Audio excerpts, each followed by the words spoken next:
Here. Hello, everybody. Thank you for being with us today. We're almost done with this school year, so it's just 2 more days and we're out. So thank you guys for being with us today. My name is Veronica Alvarez and I work for Partners Resource Network. And we have with us today also Allison Schaberg. She's from Consolidated Planning Group and she's going to be talking about transition planning. But before we start with our presentation, I'm going to remind you guys what we do at Partners Resource Network. Partner Resource Network is a parent training and information centers for Texas. We are funded by the Department of Education, Office of Special Education to provide free resources and training for parents of children with disabilities and youth with disabilities that we call them self-advocates. Our mission is to empower and support Texas families and individuals impacted by disabilities or special healthcare needs. Who we serve? Parents of children with disabilities and youth with disabilities from the ages of 0 to 26 years old. Partners Resource Network was first founded in 1986 and now is comprised by 4 projects. We have the PAT project, the TEAM project, PEN projects, and the PACT project. But we are all part of the same family, Partners Resource Network, and we are the parent training and information centers. Here in 13, so we are part of the TEAM project. In the map, you can see we are in the red area. Another regions that are part of the TEAM project are Region 20 in San Antonio and Region 1 that is the very far, in the Rio Grande Valley area from Brownsville to El Laredo, kind of. Our services are free and we do parents workshops, youth workshops, webinars, information and referrals, one-on-one technical assistance, support in the R meetings and IEP meetings.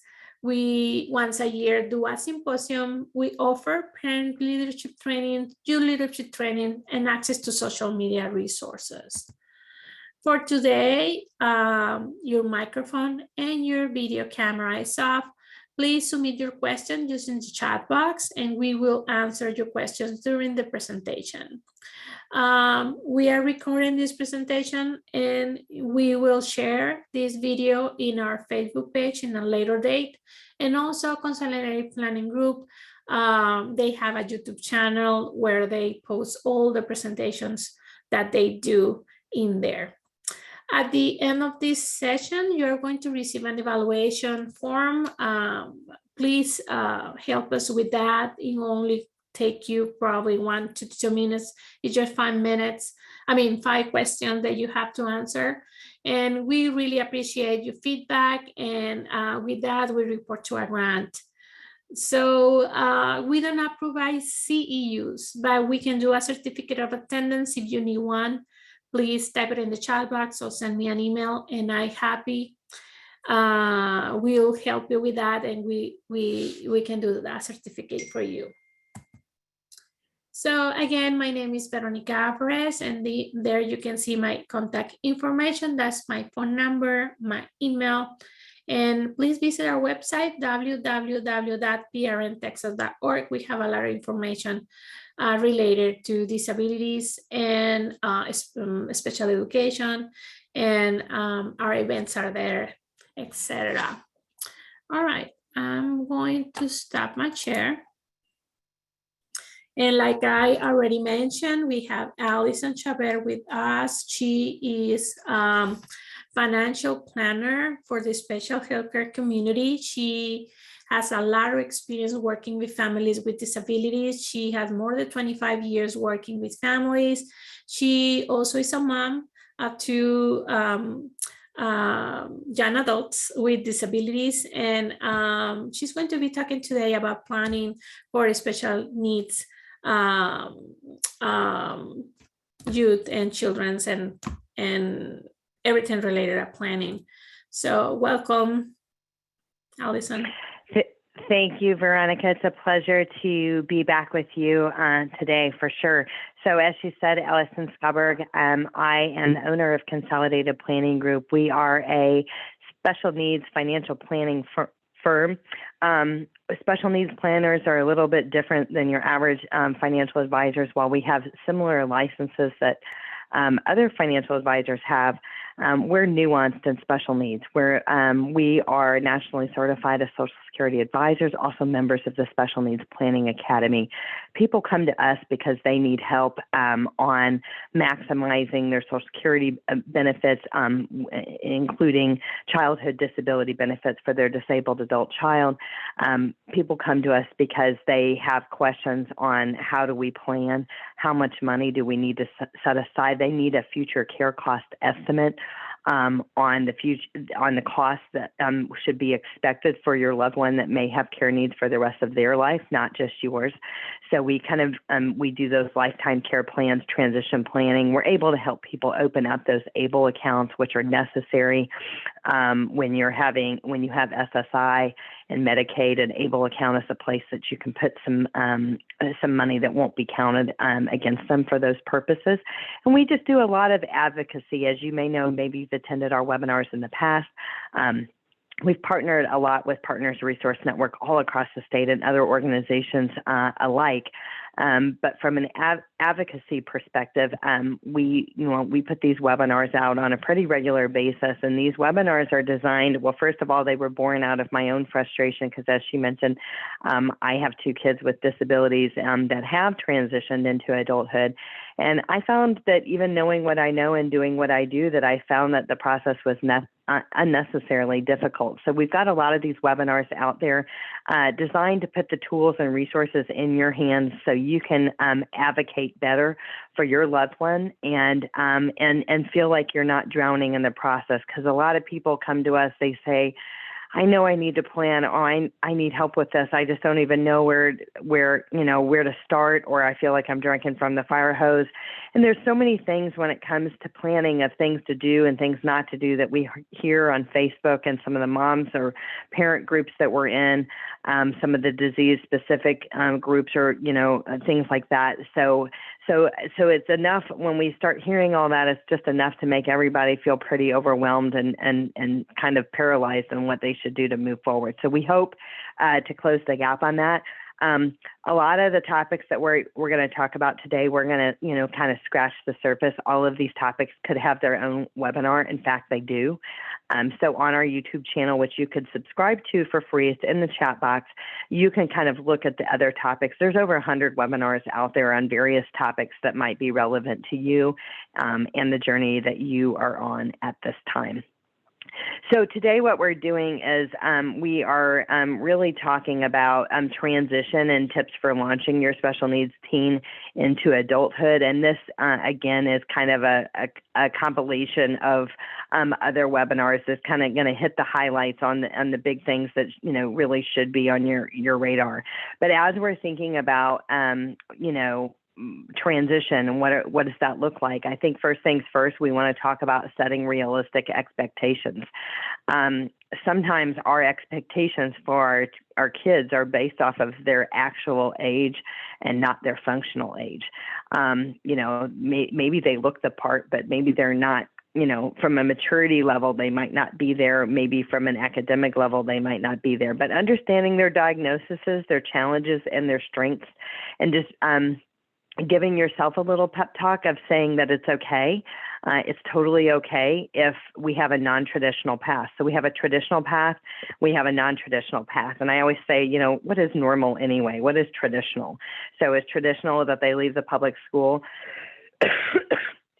somewhere between 18 and 22, and then they go on to college? Is that traditional? I think, what's traditional versus non-traditional kind of lives in our minds. But what we want to say is just really keep an open mind and consider all of the options. Some of our kids, may do things behind.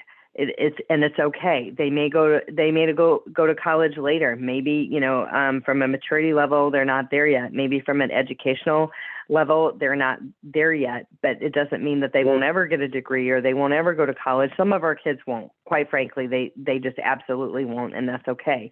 But think about, for our kids that might be able to drive, delaying a driver's license. There are programs out there for your students, for students with disabilities, to get practice behind the wheel with somebody who's trained in disability driving.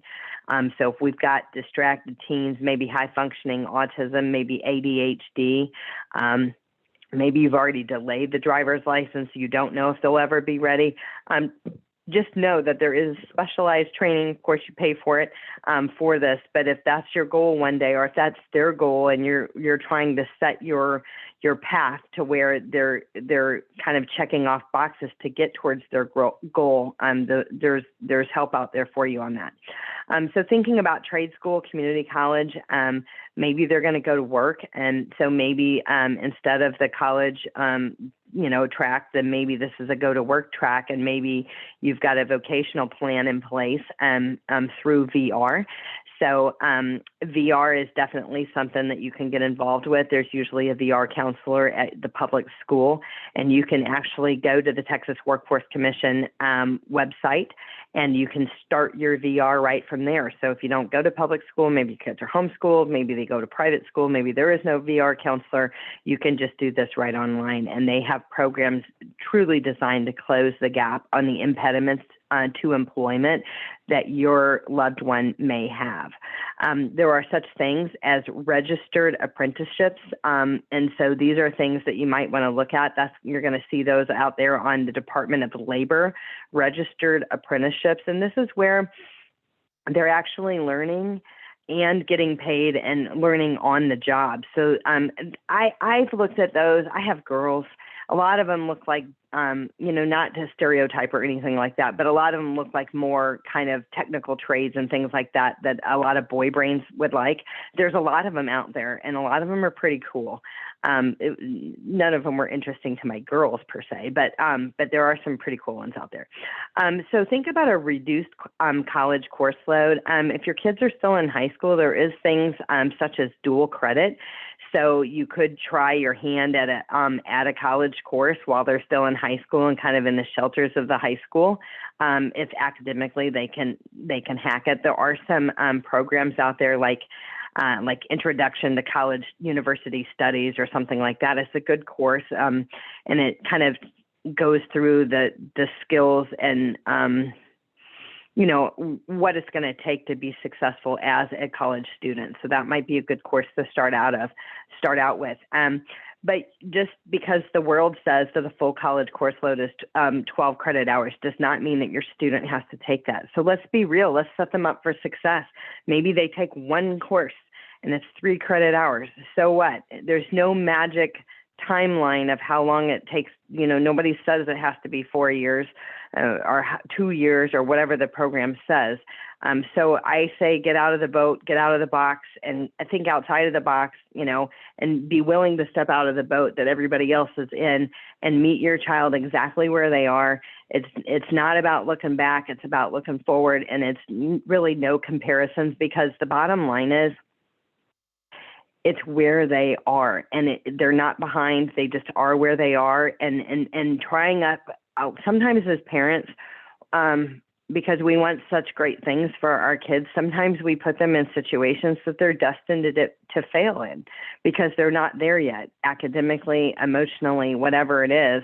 We have them because we want to always be moving them forward and them always be, making progress, and progress is important. But the progress of meeting them where they are, like I've seen examples where there's like testing done, for instance, and the testing says that your child is behind. Well, that's a hard, pill to swallow. You look at it, you hate it, and you don't want them to be there. And we have them started at levels on things that they simply can't work through, and so then they keep having failure, from a school perspective or from an education perspective. Whereas we would have, if we just would have backed up a little, maybe they did need to be held back. Maybe they started later. Whatever that might be, it's all okay. but I think society has us thinking that it's not always okay. So the bottom line is as we're thinking about transitions, it's all about finding a good fit. So again, we think about career or work settings, extracurricular activities, schools and colleges. But what we want is for families to be thinking about this long before that they are, going to leave the public school, whether it's 18 or whether it's 22, because what we don't want to see, and we saw a lot of this with COVID, and it's improving now, but we saw a lot of kids that were leaving the public high school and they were coming home and they were sitting home doing nothing. They had no interaction. They weren't needed. They didn't have community. They had no extracurricular activities, maybe other than church or things like that. And that's what we want to avoid. So there are a lot of programs out there. There are transition programs. There are day programs and all kinds of things that we can get our kids involved in if they're not planning to go on to college. So let's talk about for a moment if they are planning on moving on to college. So we're going to be talking about accommodations. We have an entire presentation that is all about higher education and college for our loved ones with special needs. What we want to talk about here is your accommodations that you have in the public school don't just transfer over to the college or the university. So you want to be aware of that. And so if your child needs accommodations, they are going to the community college or they are going to the university. First things first, if you're taking notes, and by the way, I think Veronica mentioned this, you guys are going to get a copy of today's slides, so you don't have to write everything down or anything like that. You're going to get a copy of this. But all these schools, for your inconvenience, all their requirements are different for getting accommodations. They all have an office of disability or disability office. They all call it something different. But all of those offices have a different set of rules on how you have to go about getting accommodations. Most of the time, they request updated testing. We're talking about neuropsych testing, learning disability testing, those types of things, usually updated within the last 3 to 5 years. And I'm just saying usually because it's a broad stroke, because everybody's is a little bit different. We've seen this relaxed a little bit because of COVID. We've seen them take older testing. If you have a child that has a diagnosis that doesn't change, it's pretty static, it doesn't get better, it doesn't necessarily get worse, and the accommodations they've been getting all these years are still relevant, you may consider having your doctor write a letter alongside of your old testing, just saying that the condition is the same, the recommendations for accommodations are the same. We've actually seen colleges and universities accept that. So just check that. Just know that when you're selecting an institution for your loved one, check out their office. I put this in this order. First, check out the school to see if they have the degree path certificate program or whatever program it is that you want. And then the second is evaluate their office of disability and see if they're good or not. Some of them are good. Some of them are great. Some of them are bad. And so we were able to kind of eliminate the schools that were on one of my kids' list because the Office of Disability was not what we were willing to do. If you know your child needs accommodations and you know the office is not going to be able to deliver, maybe they have little resources. Maybe they want you to purchase some of the things like audiobooks, or voice-to-text recognition software, or some of the other things that your student might need. Other bigger offices of disability have these resources, and they provide them to the students that attend that school. So just be aware of that. So you can also get accommodations for the SAT, ACT. The SAT is collegeboard.org, ACT, ACT.org. If you just go to their websites and you type in accommodations or disability accommodations, it'll take you to a web page where you can download the form that you will need to get accommodations for the for those tests. That form will need to be signed off on by a doctor, and typically you're going to provide your testing as a burden of proof of why they need the accommodations.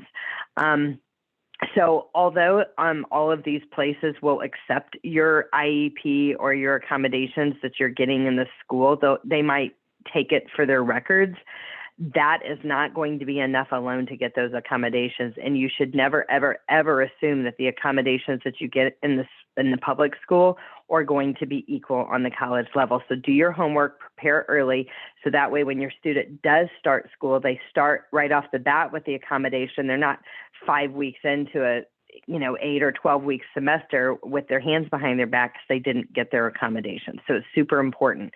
The other thing that you got to know is when you start dealing with these schools, a lot of the schools with the Office of Disabilities, they really want to work with the student, not the helicopter parent, right?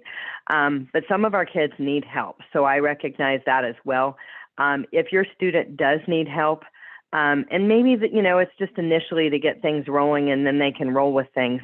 The FERPA will need to be in place, and this is something that your student will need to sign, giving you authorization to call on their behalf and for the school or your university to release information. Absent of FERPA, you're not going to know their grades. They don't care who pays. You can have that argument all day long of why you let me pay the tuition. Why won't you talk to me? Well, it just doesn't work like that, and you got to have a FERPA. So just know that, get your student to sign it. Another thing, as you're thinking about this, some of our families, they have kids that they will have guardianship or partial guardianship over. If this is your student, there are a lot of programs that will not accept your student if you have full guardianship of them. So you need to ask that question. And again, for your inconvenience, all of the schools are different. All of the programs are different on who accepts students that are under guardianship or partial guardianship and who doesn't. Last thing on this FERPA thing, another thing that I want to mention to families, and I always mention this is important whether you have children with disabilities or you have neurotypical children. I do suggest a power of attorney and a healthcare power of attorney and a HIPAA release when they go to school. I suggest having that signed for all of our kids that are 18 and older.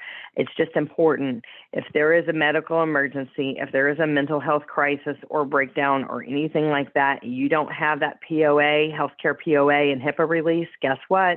Your kid's over 18, they are not talking to you. So we've actually seen families where their child had a mental breakdown. An unexpected mental breakdown, was taken by ambulance to a facility, and they wouldn't even tell them the facility that the student was taken to. So how about a needle in a haystack in Dallas, Houston, San Antonio, Austin, of what facility your loved one could have been taken to. So just don't make that mistake. And then also, I always say, let's have definitive, intentional conversations with any aging parents in our life too, about their power of attorney, healthcare power of attorney, and supported, and not supported decision making, but HIPAA release. Have conversations with your family members while they are of sound mind and body. Don't wait till the crisis happens and realize that we didn't have these documents in place. So a reasonable accommodation is required if it doesn't pose undue hardship. This is true in the workplace as well. This is true in apartment complexes and dorms at the university. There's a lot of places where the reasonable accommodation is required if it doesn't pose undue hardship. So you can look more about this at the Department of Labor and the Job Accommodation Network as well. So some of our educational options post-high school, this is just kind of a list. We always say we don't work for them and they don't work for us, but these are programs that we know that are out there that are good programs that are worth checking into. So if you're thinking about higher education, whether it's a certificate program, whether it's a 4-year degree program, a 2-year degree program, there are different programs. Some of them are like specifically geared towards going to work. It could be working in the hospitality industry. It could be in the food service industry. It could be in the kind of the horticulture industry where they work with flowers and things like that. But so some of these programs, most of them are in the state of Texas. I know Lynn University is in Florida. Non-Perel is in Houston, and it's not a college, but it is kind of a post-high school program that is kind of more of a technical.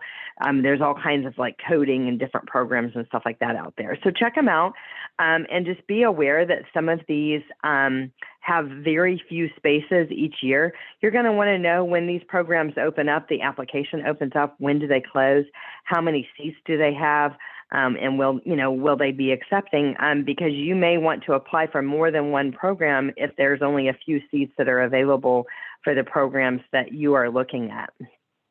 Also, I want to tell you, and there may be a slide in here on this too, thinkcollege.org is a good website. Veronica, you could put that in the chat box. That's a good website to look at programs that are all across the U.S. As it relates to kids with disabilities and the various programs that they have out there. And there's also some Facebook groups on that as well. There's like a Think College Facebook group. It's a good group. It's a good parent group to get some information. There's some good questions in there as well. So you might want to just check all those things out. thinkcollege.org is a free website that you can spend some time on. Bloom Consulting, they have a campus connection program. I know for sure they have it at various universities across the U.S., but I know that they're doing a good job of delivering this at Sam Houston State University.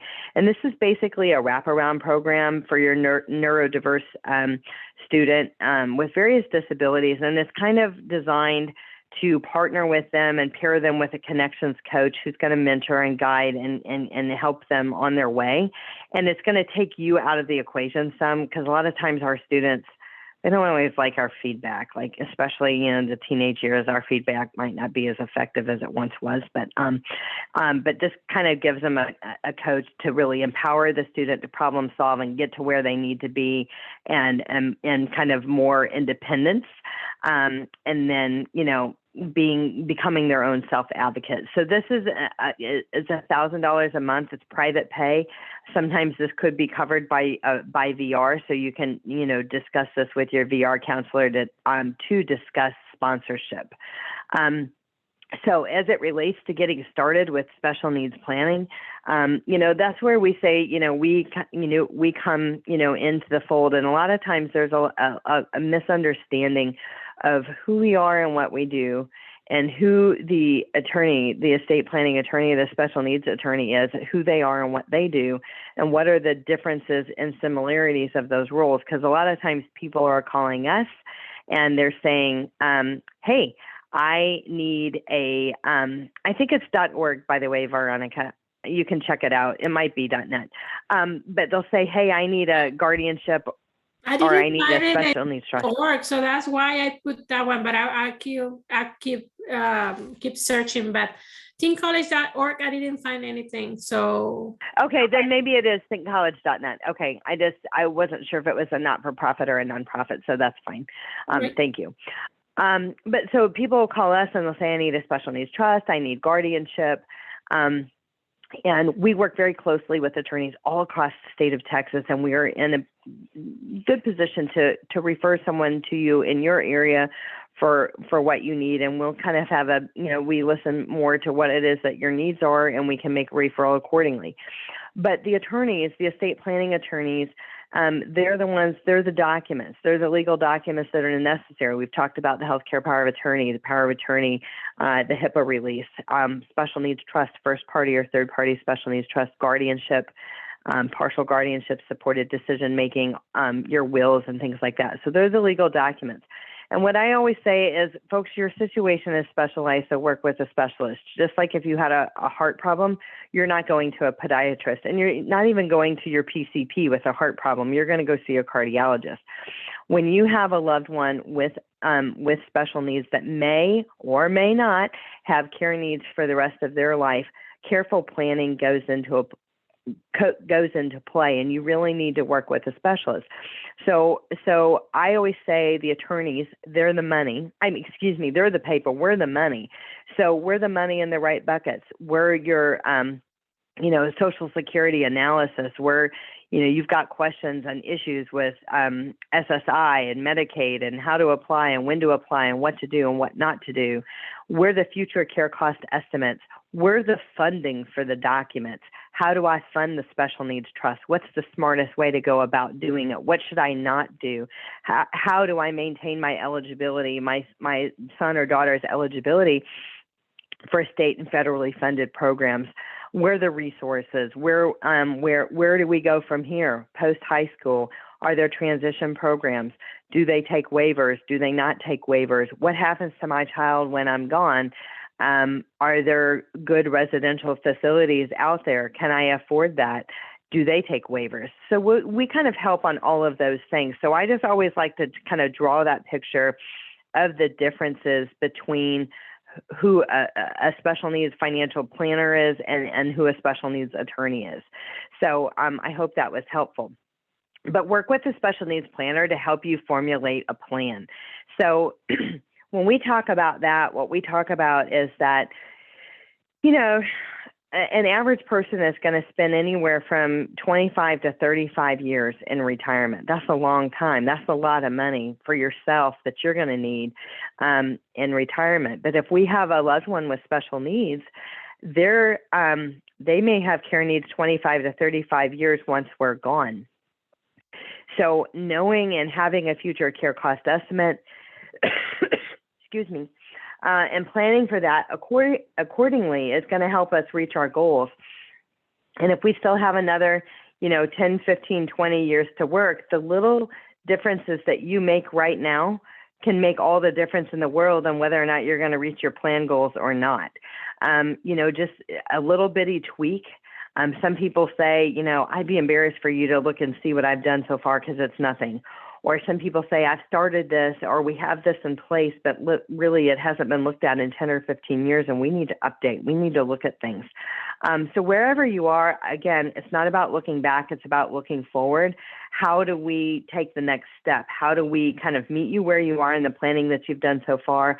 Update it, because conditions change. Our kids' conditions change. What we thought once was going to be maybe isn't. So maybe the kids have arrived. Maybe we were hopeful and optimistic that they were going to arrive, but now due to a setback or something like that, it's become clear that maybe things are a little bit different. So we can help you with all of those things. As you get started with planning for special needs, you're going to gather all the necessary planning documents.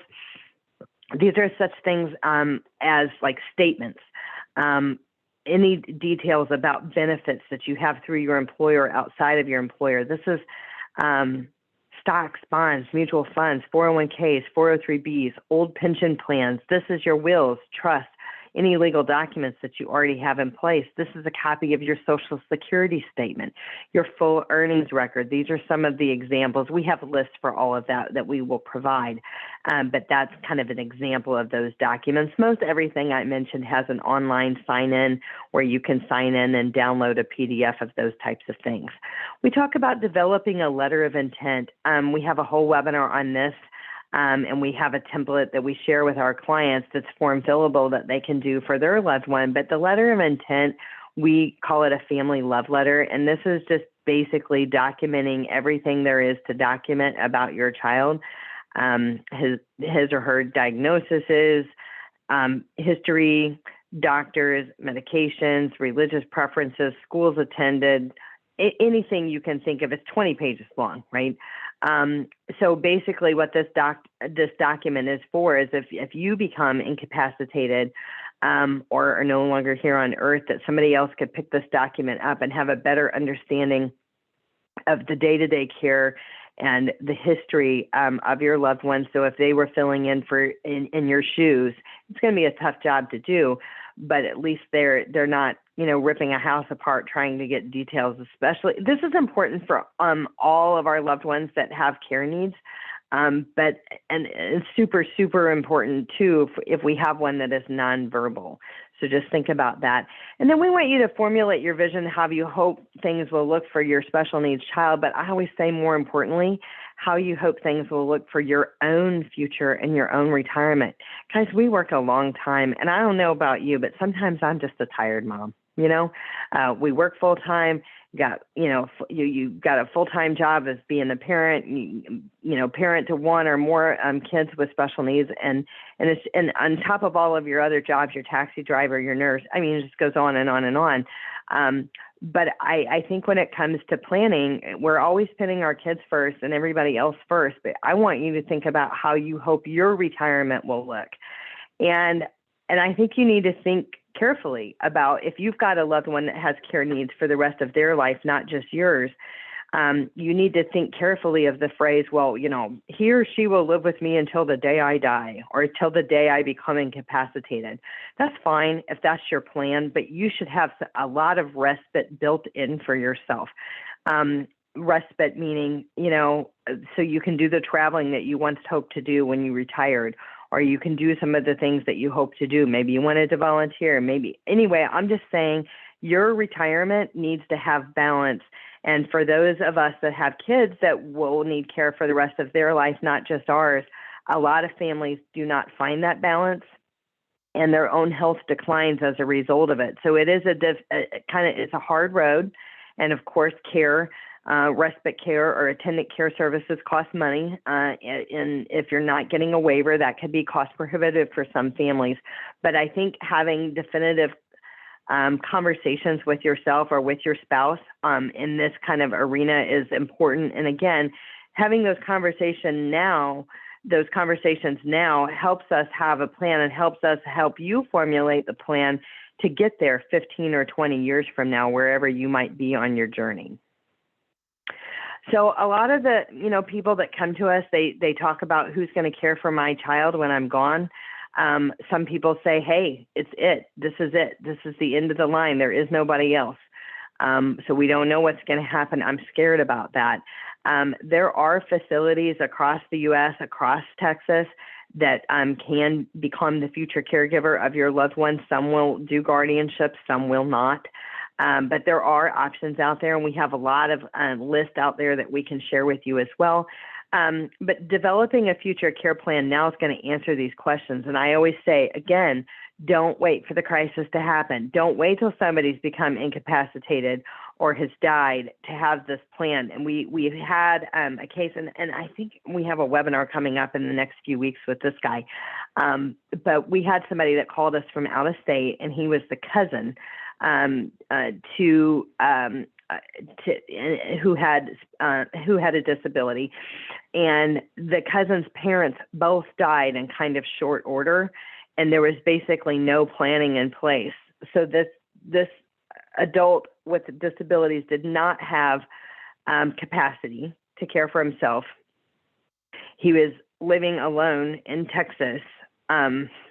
And all of the closest family was out of state, across the United States, as a matter of fact.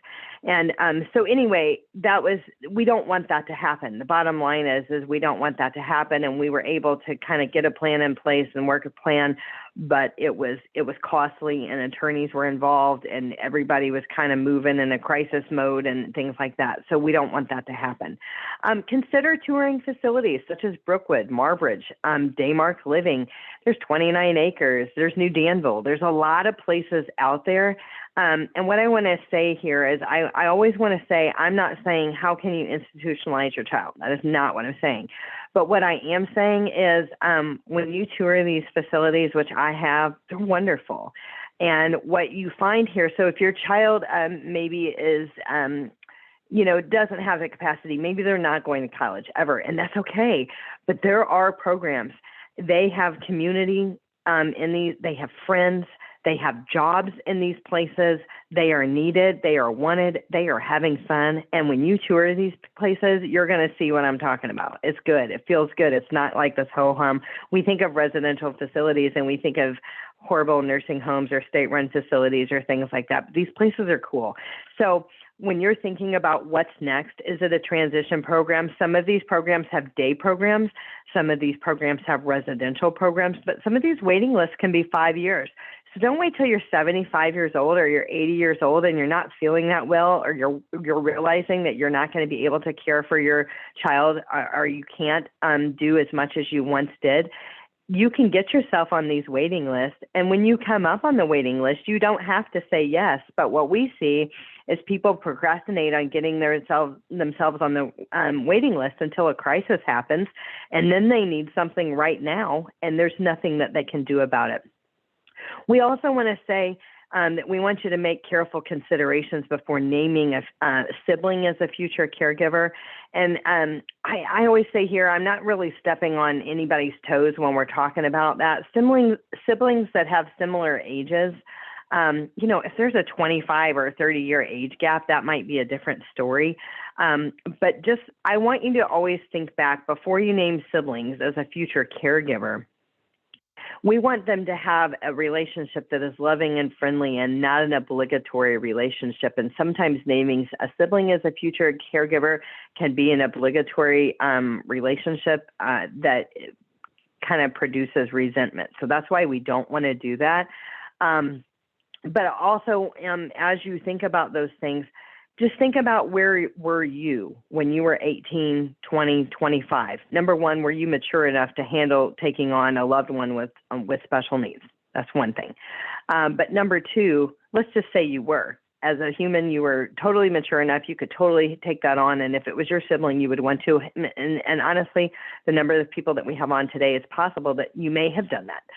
But I want you to think about where were you? Where were your hopes and dreams at 18, 20, 25, 30? Did you want to go to college? Did you have a good career? Did you want to get married? Did you want to build a house? Did you want to have kids? What were your hopes and dreams? And so all I'm saying is that your other neurotypical kids also have hopes and dreams just like we did. And if they are charged with providing the caregiving services to a sibling with special needs, it can cause problems in their marriage. It can cause problems in relationships. It could cause them not to go to college or finish college. It could cause career issues. There's a lot of just things to think about on that. So we always want to talk about that. Veronica, how are we on questions?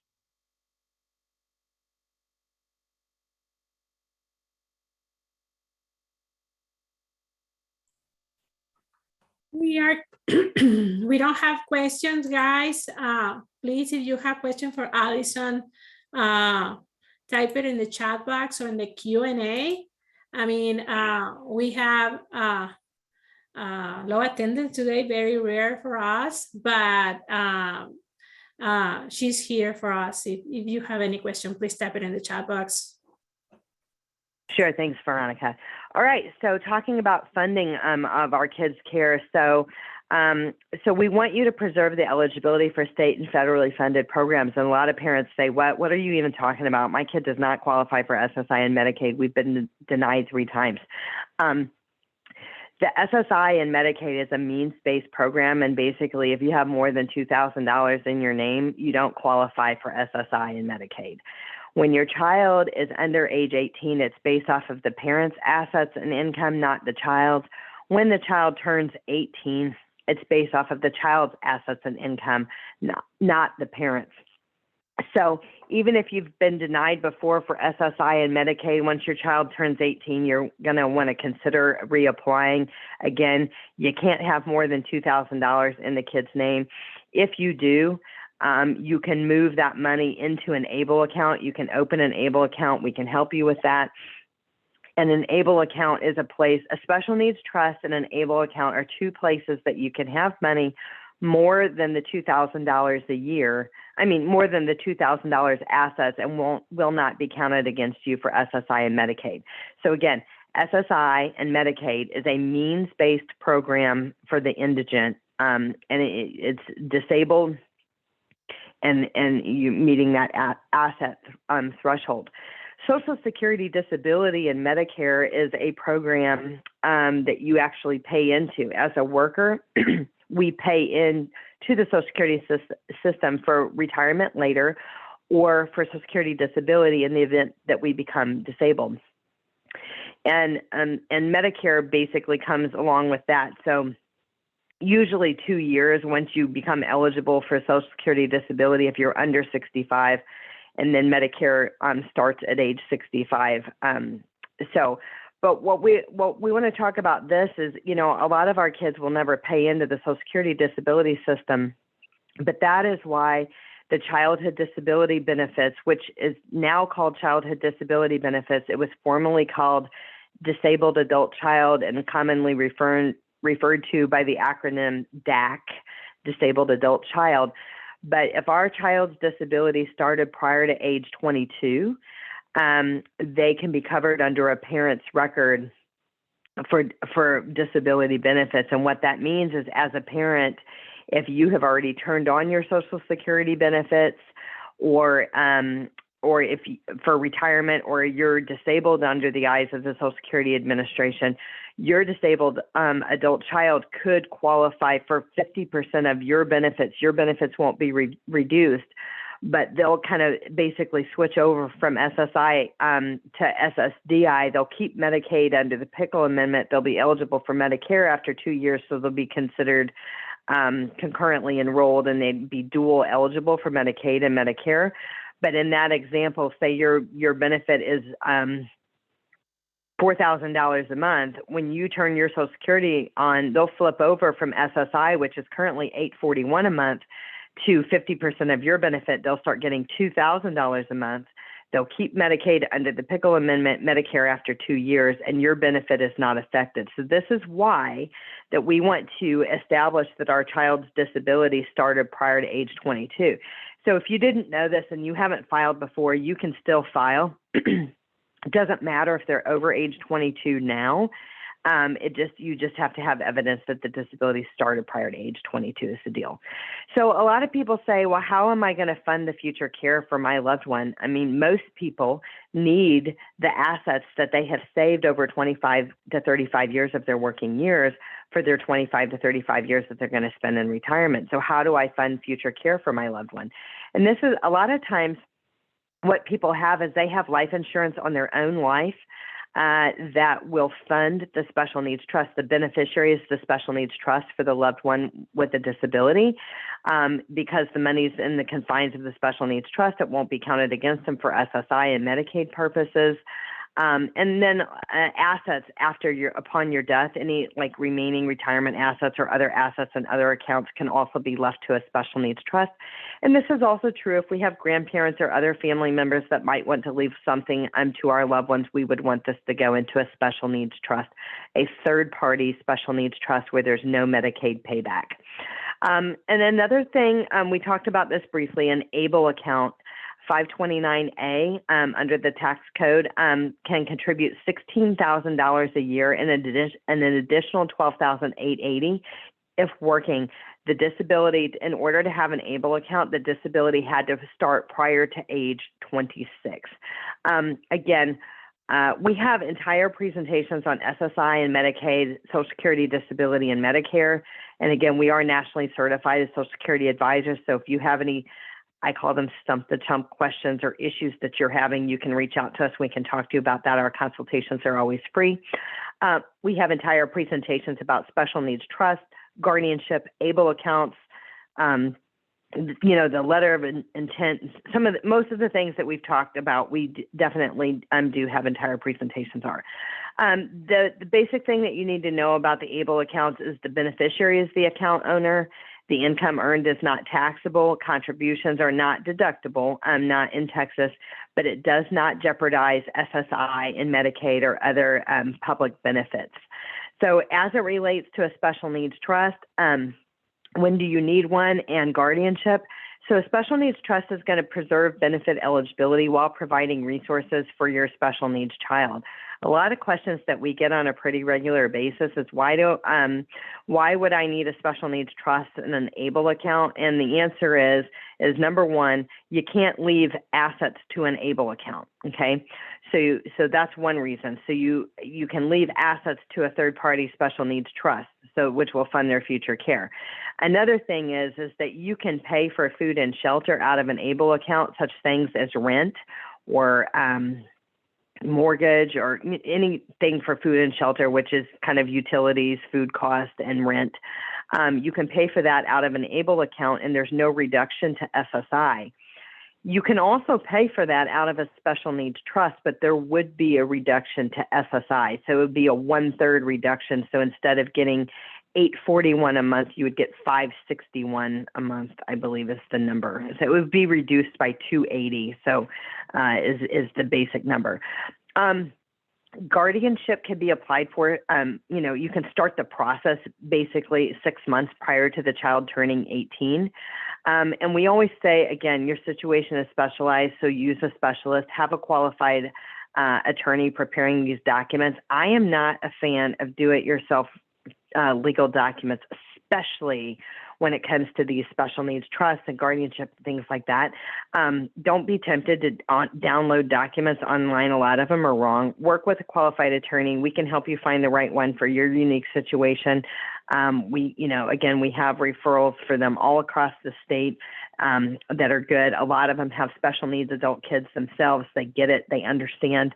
But also you should know with guardianship in the state of Texas is basically what the law says is least restrictive, most appropriate for your loved one is what should be considered. There is a such thing. So guardianship basically takes all their rights away. They can't drive, they can't vote, they can never get married or anything like that. There are such things as partial guardianship, where maybe you have medical rights to help them with medical decisions or educational decisions, or maybe where they live, but they could still drive, they could still, get married. There's still other things that they could do.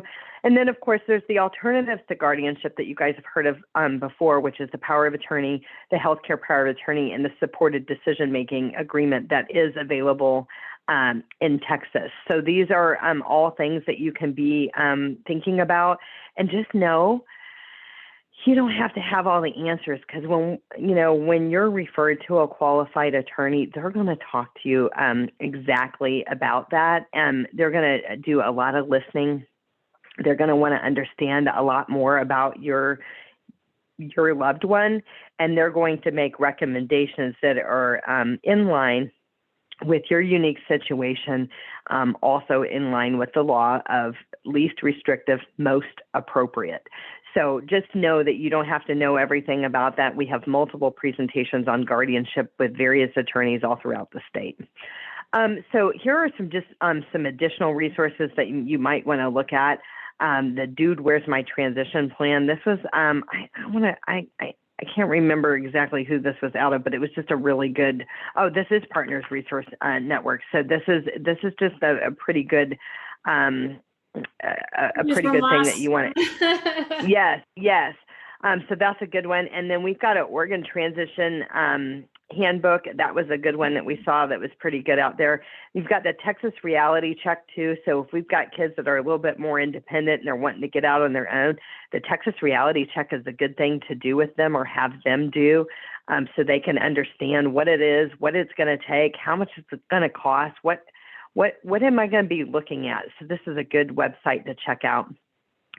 Some other places that we know of: transitional residential programs, Fulsher treatment to transition.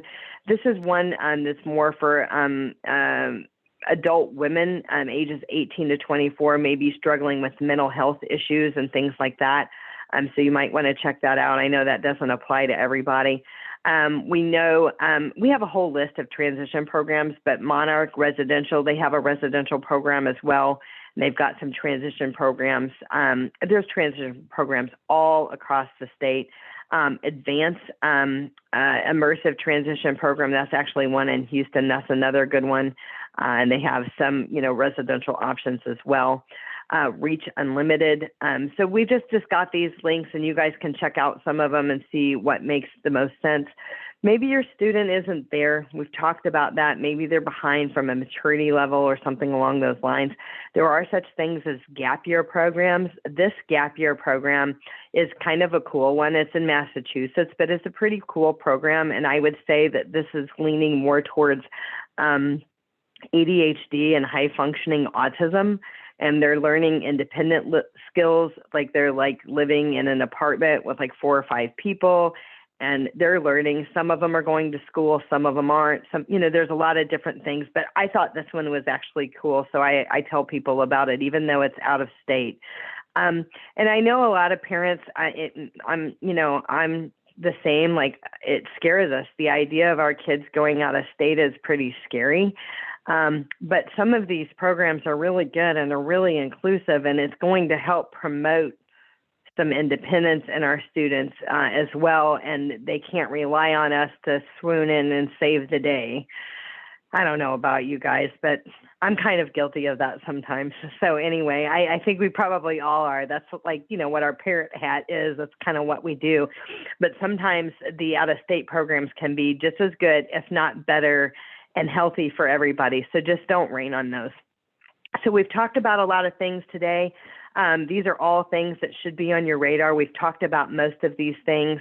So some of the things that I didn't talk about is that post high school, if you're divorced and you have child support that's going to continue post age 18, and you're planning on applying for SSI and Medicaid, you're going to need to get that child support redirected to a first party special needs trust.